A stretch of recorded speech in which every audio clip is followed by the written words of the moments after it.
Hello, I'm Julie Swenson, Managing Director of Forward Theater Company in Madison, Wisconsin. And I'm Mike Fisher, Milwaukee-based theater writer and dramaturg.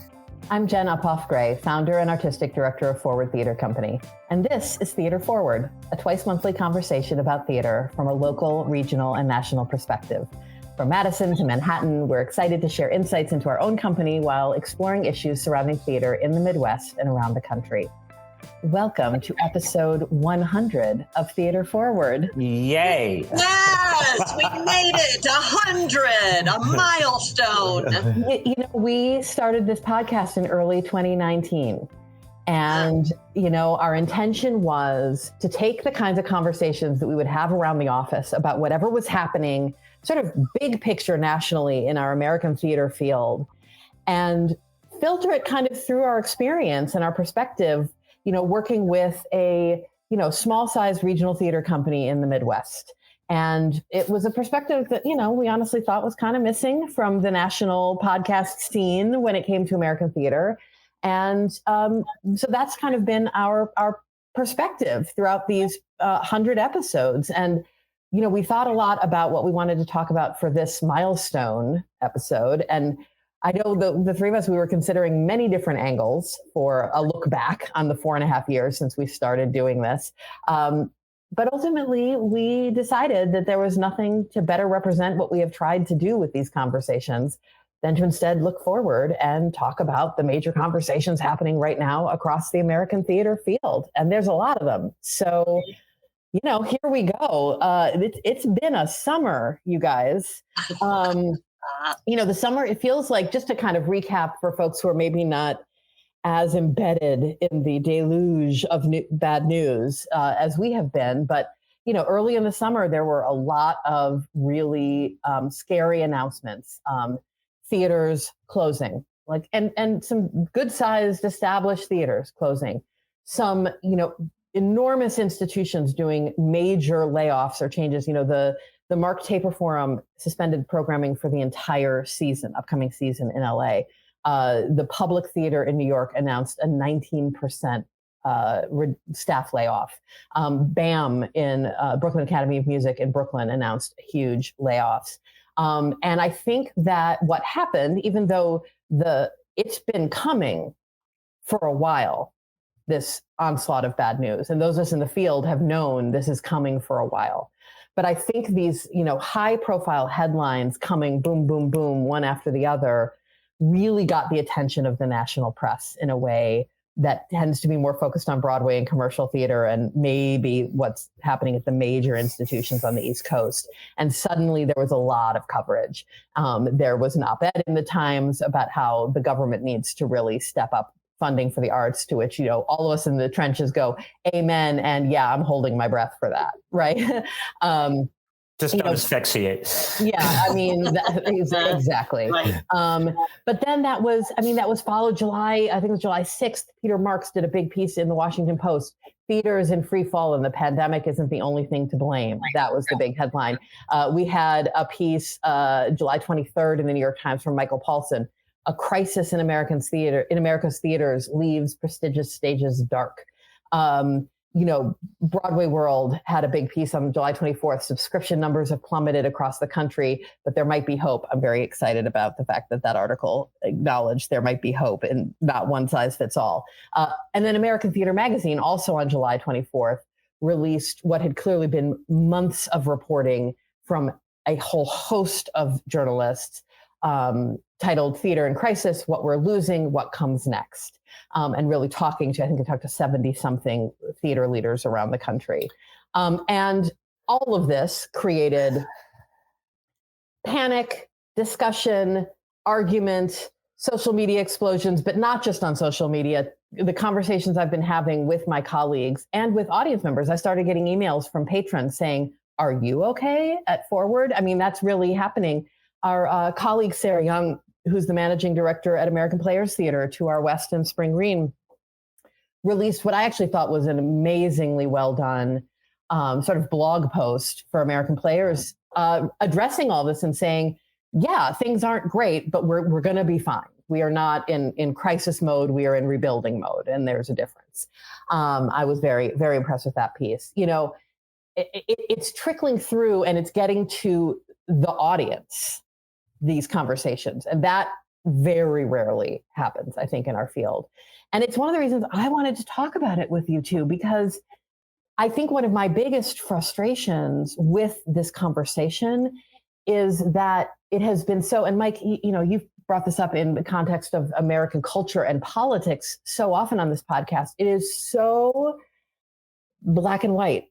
It is so, everything is terrible and everything is failing, and the subscription model doesn't work anymore, and audiences are leaving in droves. And, we can get into this, but some of the writers are saying part of the blame is because theaters are getting too woke and trying to diversify their programming too much. And, the way I put it is, an everything is broken approach is no more accurate than a nothing needs fixing approach. And of course, our field, like our politics, like our society, the reality is in the nuance in the middle. We are not good collectively at talking about the nuance. But as someone who's running a theater company right now, I am desperate, if we are going to actually have coverage of what's going on in the field that is high profile enough that it is actually being seen and read by people outside of the business. I am desperate for it to more accurately reflect the wide range of what is going on in this field. Because when you say in a headline, theaters in free fall, stages are dark, theaters in crisis, it's hard to imagine that that's not impacting the very people that we need to have the field continue to be strong. The artists who we need to stay in the field, the audience members we need to buy a ticket because they're not worried that the theater is going to go under before their performance, the donors that we want to support us who don't feel like they're throwing good money after bad. And the reality is that's not just a branding thing. It's truth. Our theater's not going to go, oh God, I'm going to knock on all the wood, but our theater is not in crisis. Our audience numbers are down from the way that were pre-pandemic, but they're rebuilding. We have a solid financial foundation that we spent many seasons building, and we, I think, are weathering the storm just fine, taking some hits, but none that are going to bring us to our knees. And I just wish that the broader conversation had more recognition that there's no one size fits all path forward for the American theater. David Leonhardt, who's the really fine New York Times journalist that edits the New York Times The Morning, has been harping for a year, and he recognizes the New York Times is part of the problem about bad news bias. And this goes to the whole idea of a middle. Jen, you can put off on the one side, Trump talking about fake news and realize that's silly, while at the same time recognizing there is a genuine bad news bias. I mean, I saw it as a journalist myself. One of the things that was really hard for me in my early years as a theater critic is most of my reviews were not 100,000% raves and were not pans. They were mixed reviews. And that doesn't get clicks and it doesn't allow for the kind of headline that you get when you have something that's 4 stars. They talked about implementing the star system, like they have at the Chicago Tribune, at the Journal Sentinel. I resisted it because I think it's reductive. But that is the way a lot of people think. And with theater, as you rightly point out, so much of the news is good. I mean, when the pandemic started, the leaders in New York were saying theater will rebound on Broadway in 2025 at the earliest. The numbers in Broadway are basically back. In Wisconsin, and we can talk more specifically about this, and I'll defer to the two people who have played a much more important role than I have in making it happen, the two of you, in terms of Forward specifically. But look at Wisconsin. The Milwaukee rep has already raised more than 80% of the $75 million they need for their new plant and theater setup, and are going to be breaking ground next year. Northern Sky is about to early retire its debt on the incredibly beautiful Gould Theater that opened a few years ago. Jen, as you rightly point out, Sarah Young, in that really lovely piece on American Player Theater, said, yeah, okay, our audience numbers are not back where they were. And given the cost of materials and the need for more understudies, we're running a deficit. But in relation to our peers, our ticket income is up slightly when it's in their peer group down 33%.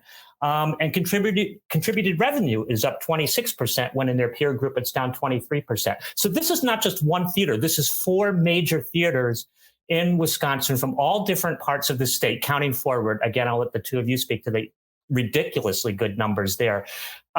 And guess what? It has nothing to do with woke versus not woke programming. By the way, if that's the issue, then how come people like Brecht and Odets and Miller did so well? Maybe it's because they're white, but all 4 of those theaters in different ways and up against different challenges began thinking hard about diversifying program way before the pandemic.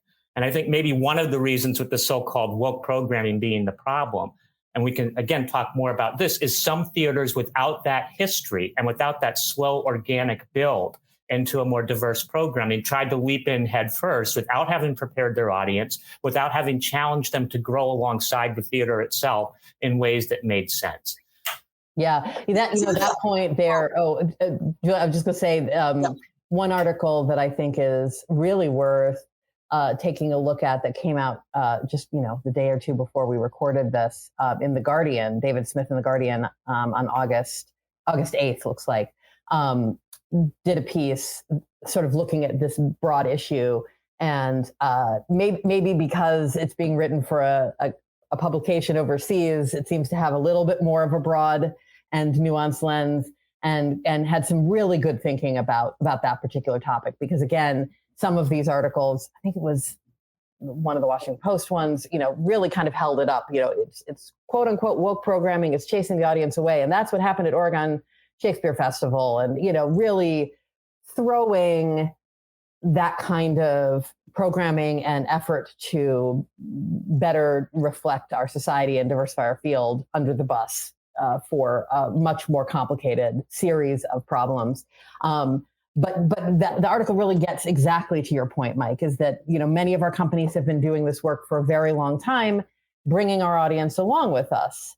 And then there are some companies that just all of a sudden jumped in and didn't bring their audience along. And yes, I do think that can be a factor in declining audience, but the danger, oh my God, of holding that up as what's to blame for theaters closing across the country now is, that could do generational damage. Yeah, let's just do all Shakespeare in funny green tights and Elizabethan costumes and do nothing else. I mean, give me a break. It's ridiculous. Yeah.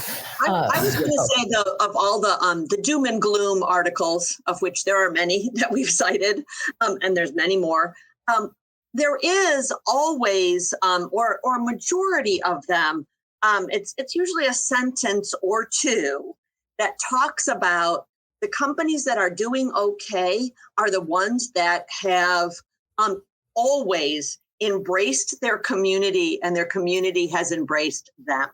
And this goes to programming that, if you came out of the pandemic and suddenly you're a different theater company than you were prior to the pandemic, doing very, very different work, that could potentially alienate your community.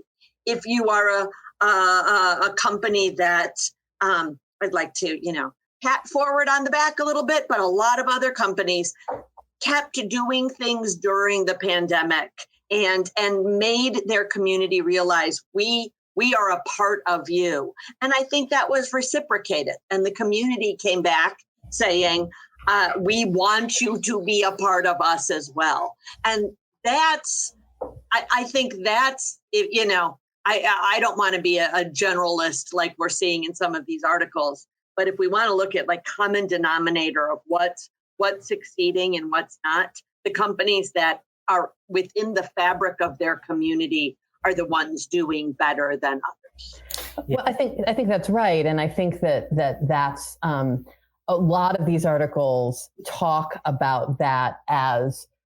If anybody offers any kind of a solution, it's like, oh, but theaters need to figure out how to be connected to their communities. And if they can really build that relationship, then maybe they can recover from this. And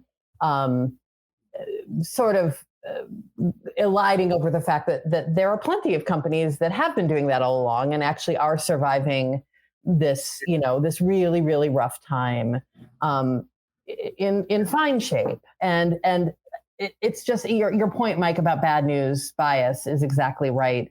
And And we've seen that all along. I mean, the fact that we struggled so hard to get any kind of attention outside of the state of Wisconsin for World Premiere Wisconsin, which was a huge good news story that really folks didn't want to talk about, weren't interested, but you can easily, get coverage of companies folding, is part of the problem. And again, it's not, we need to talk about the companies that are closing. We need to, it's crucial. People need to understand that this is a pivotal time for our field. Right. They need to know that. They need to know that if they care about theater in their community, and especially about professional theater that people make their living at, they need to buy a ticket. They need to subscribe, make a donation, volunteer, whatever they have capacity to do. Now is the time, because theaters will go away if folks don't understand how much we need the audience, how much we need the community support, how much we need corporate and foundation. And, I laugh, government support. But we have to have the nuance in the conversation. I come back to that word again, of not making the story only everything is terrible and failing. It's the same thing, all these headlines, the subscription model is dead. No company is going to continue offering subscriptions in the future. And it's like, well, no. And then, I've read posts from people talking about how, if you have subscribers, then you have to dumb down all of what you offer, and you're just going to pander to your audience, and you're never going to do any exciting and creative art. And I want to say our subscribers here at Forward are the reason we can do plays like Feeding Beatrice and The Amateurs and Mr. Burns, a post-electric play, and all of these really thorny, complicated, challenging plays, because we have this big audience base that trusts us and says, okay, we'll come along for the ride. You do all plays we've never heard of. Okay, we'll trust you. We may not like every single one of them, but you'll do them well, and we'll come back. Well, isn't that what we're reacting to, though? Is this and this is American discourse as we know it in 2023, is that there's such a black and white, and there's the black and white of every audience member in America only wants to be entertained. And of course no, that's not true. And you're absolutely right, Jen. You can do the intellectually stimulating, heartfelt plays. New York and Washington cannot tell us what to program in Madison, Wisconsin, because they don't know our audience. And that goes back to the community and being a part of it and knowing what they want. And these are hoping that we know what they want. I won't be so the hubris of I know what the audience wants. That's not what I'm saying. But we're more connected to it. And there's just these articles that are telling us what we should know and coming from a point of view that is just not accurate in a lot of this country. Yeah. I think, again, to point to Wisconsin as a shining exception to this rule and piggyback off of what both of you have been saying about community, all four of the theaters I named are theaters that did not succumb to an I won't say anti-community, just not thinking about community model during the pandemic when, no blame here. People were just trying to survive. All four of those theaters tried to keep things going in some way during the pandemic. And, the TRG Arts, which is one of the major arts consultancy organizations in the United States, said, look, one of the real problems, of course, you can't pin everything all on one problem. A lot of these theaters that closed were having problems way before the pandemic. That's also worth remembering.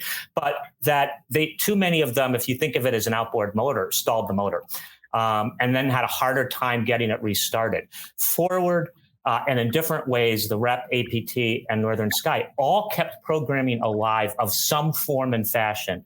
From the very beginning, the summer of 2020. And I think that's huge, as are things like, I've been on boards for 20 years. I have never participated, as I have at Forward, in a campaign and initiative toward the end of 2020, where between the board and the advisory company, we divided up the entire donor list. And normally you get a call that time of year and somebody's asking you for money. And we were expressly told you are not to ask for money. The only reason you are making those phone calls is to thank people for showing faith and support in us as an organization.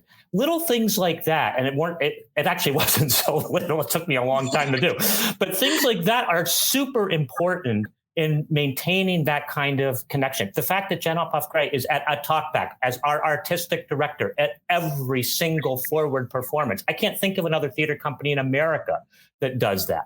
I mean, there are lots of things, or that both of you are there greeting audience members before every single show. Like, that's just unheard of.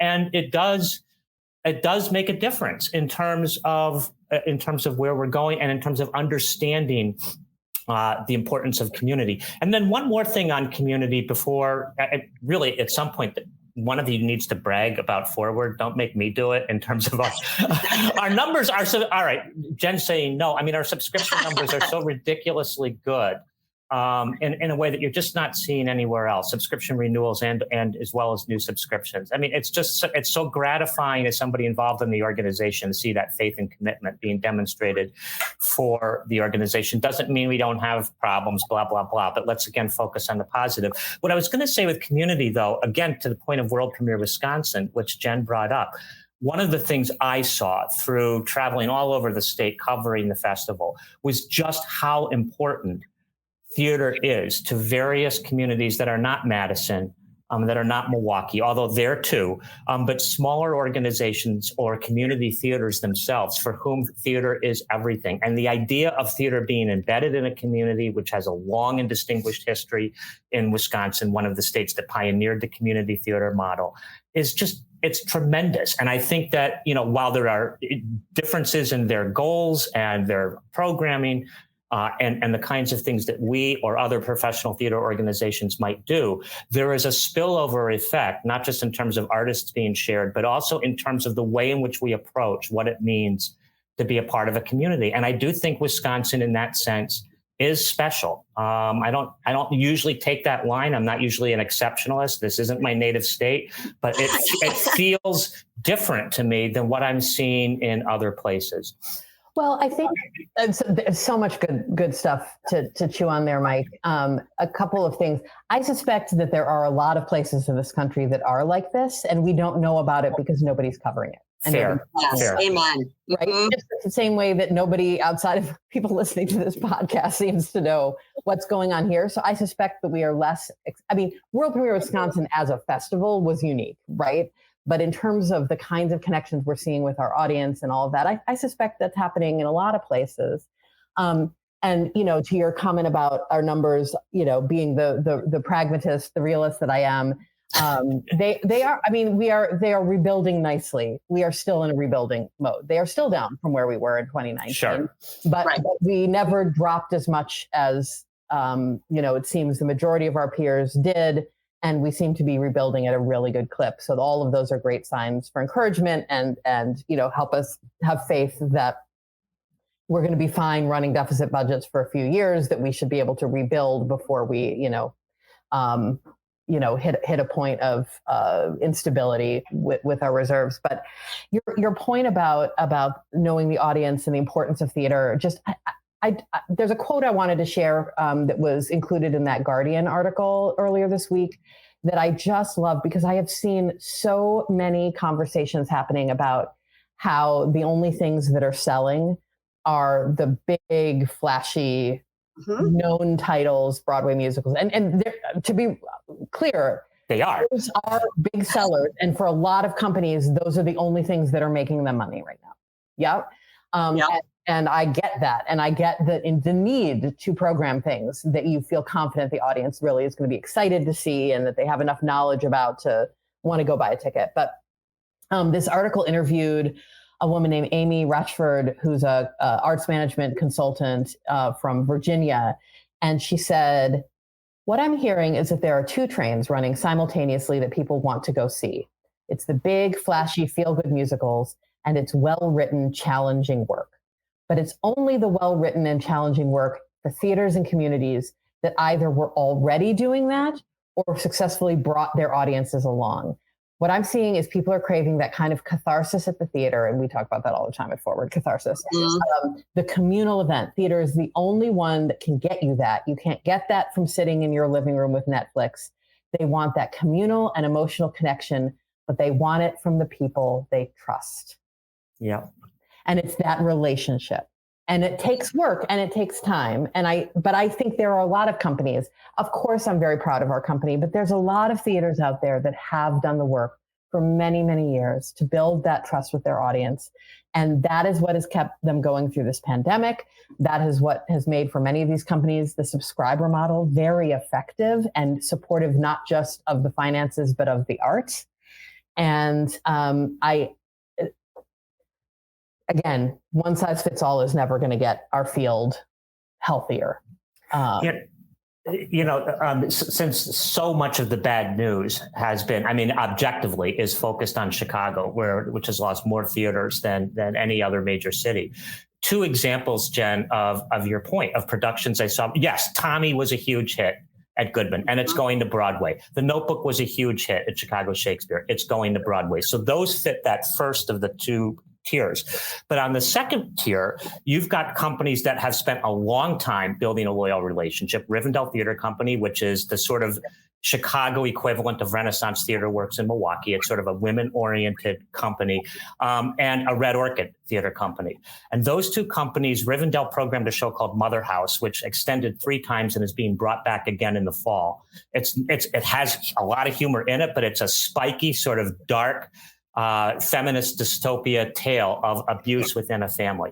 And at a Red Orchid, Forward alum Marty Goebel directed a production of Is God Is, not by anybody's stretch of the imagination an easy play. People are murdered and there's suicide and there's all kinds of stuff in it. Again, a huge hit. Because the audience was ready for it, because a Red Orchid had built that trust within its audience. And, so and they were both, kind of gutsy shows to do, even for those two companies. And yet they were incredibly successful. So that's the two poles that you're discussing. It leads me to want to touch on another article that came out this week, which in a way, I don't want to give way too much. I don't want to give way too much oxygen to it because I'm frustrated by it. But long story short, there was an opinion piece in the Washington Post this week called "Why Theater in its Current Form Does Not Deserve to Be Saved." And on the one hand, yay that the Washington Post gave op-ed page space to someone talking about theater. But if you want to talk about a very, black and white view of our field, this is maybe as, clear as it gets. The essential argument of it, it's written by a playwright and who has a lot of very valid critiques of things that are happening in our field. But the general argument is all theater administration, like all theater companies, they should all go away. And all of the money that is given to those theaters should just be granted to individual artists who will put on shows themselves and will get much better art and better support all of the artists that work on it. I'm being a little bit reductive of it because I don't want to read the entire article out loud. Go find it yourself. But that really is the point. And it did, it frustrated me as a theater administrator who also considers myself to be an artist and not actually on the opposite team from the artists that we hire. And a lot of the critiques that the author listed were critiques of some very specific companies that, and some very specific practices that certainly deserve critique, but that in no way apply to all of the theater companies across the country, of course. But what I want to quote is our dear friend Jake Penner, who has been on this podcast before, used to be a member of our advisory company and an associate director here at Forward, has directed several shows, is directing Clyde's for us this fall. He's just now opening a production at American Players Theater as a director. But as is often the case with Jake, he articulated a response to that piece so beautifully. And I just want to read a little quote because I think it's so to the point. Mm-hmm. He said, "I think we're watching a bubble pop, and I don't think it's over. I think realistically, it's only just begun. I think the model is and has for some time now broken, and that much Monica, that's the author, and I can agree on. But I also think what we're about to do is not helpful. What's about to happen is a lot more op-ed articles are going to be written arguing that, yes, in fact, something needs to change and change soon. And here's what that change should be. To which we're all going to say, no, how could you think that that's the model that needs to come next? You know what? I'm going to write my own op-ed laying out a model, and on we'll go. There's no next op-ed or TCG conference laying out the next model. What theaters are going to have to do next is get really, really honest with themselves about what unique thing they have to offer the marketplace, the unique thing that sets them apart from every theater with their own unique thing, and build a plan around that thing. Yay. And Mic drop. Mic drop, Jake Penner. Yeah. And also partly it's the field acknowledging that turnover is healthy. Right. Change is healthy. Change is healthy. Right now, we are seeing an unhealthy level of turnover and change. And we need to get that very clear about that. There is too much change, too much turnover, too many companies closing all at once. It's dangerous. It's a dangerous time for the field. No question. We need a healthy ecosystem to employ people so that they stay in the field and patrons have a place to go and all of that. But what Jake, I think, is pointing out is the inherent dangers of an overreaction to the crisis and or an oversimplification. Right. And a simplistic solution. Mm-hmm. Well, yeah. I mean, it chaps my hide is another example of the decline of expertise, which I know we're not playing either or on this podcast, but this is a far right-wing problem. A sort of faux populism, which thinks that experts are all idiots and that we don't need them. And it's just not true. I mean, the two people I'm staring at on this Zoom screen are huge experts in their field, have put in a life's worth of work. And, as I've said before in print, Malcolm Gladwell's 10,000 hour rule, and really for the kinds of jobs the two of you do, it's more like a 50,000 hour rule, makes sense. Like you spend a lot of time and you've got some innate talent, and it does make a difference in terms of your ability to make good decisions, which is why this particular organization made so many good decisions during the course of the pandemic. I mean, I have not read this article, and I am not going to go look for it, Jen. I'm glad I'm behind the Washington Post firewall, because that's just, I'm sorry, it just sounds silly. Well, it's frustrating because you read it and you hear the frustration that this playwright has for the way the field is working for them and for their peers. And that is so real and so valid and so needful of expression and to be addressed. But again, it's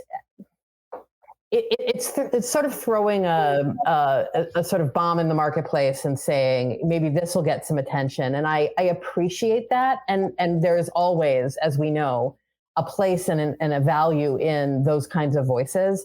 I think given how little real estate there is, figuratively and literally, for coverage of what's going on in our field, this is what's going to get the clicks. And it's because it is so extremist. It's hugely unrealistic. It's hugely unrealistic, and we need realistic conversations about how we're going to address the problems that we're all facing. We need that desperately. And so instead, the forum for the desperately needed conversation is going to be all buzzing about this thing that really should have been a blog post that to express some frustration and get some people talking and thinking.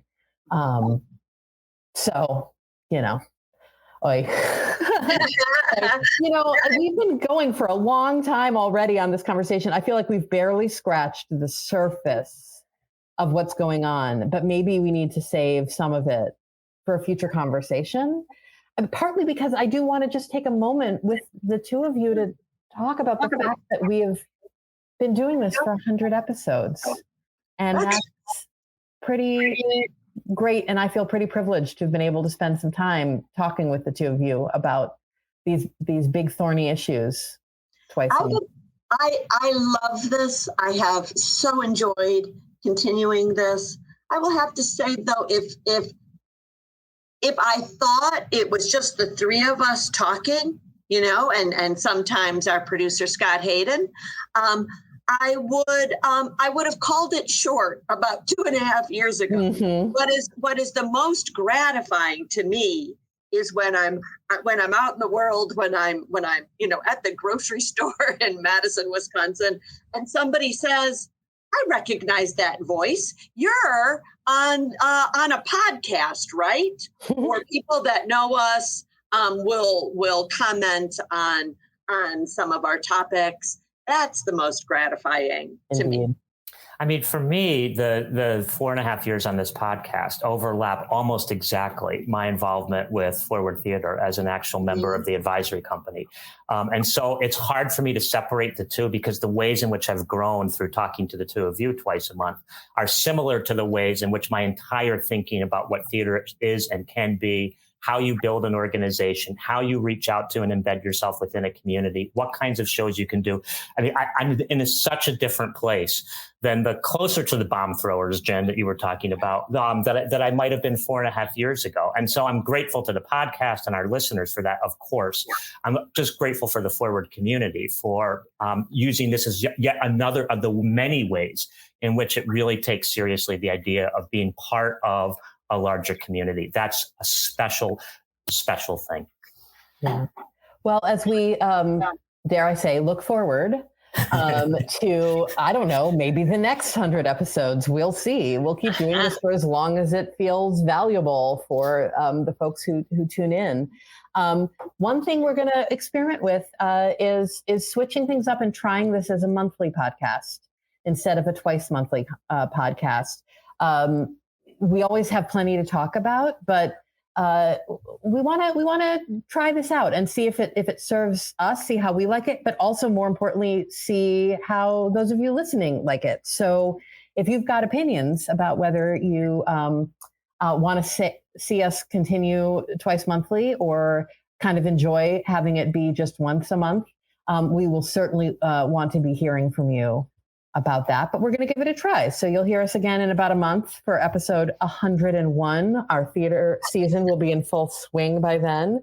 And I'm sure that the things we talked about today none of them have gone away by then. We should be so lucky. But we will say for now that is it for this episode of Theater Forward, conversation about theater in Wisconsin, the Midwest, and America. I'm Jen Uphoff-Gray. And I'm Julie Swenson.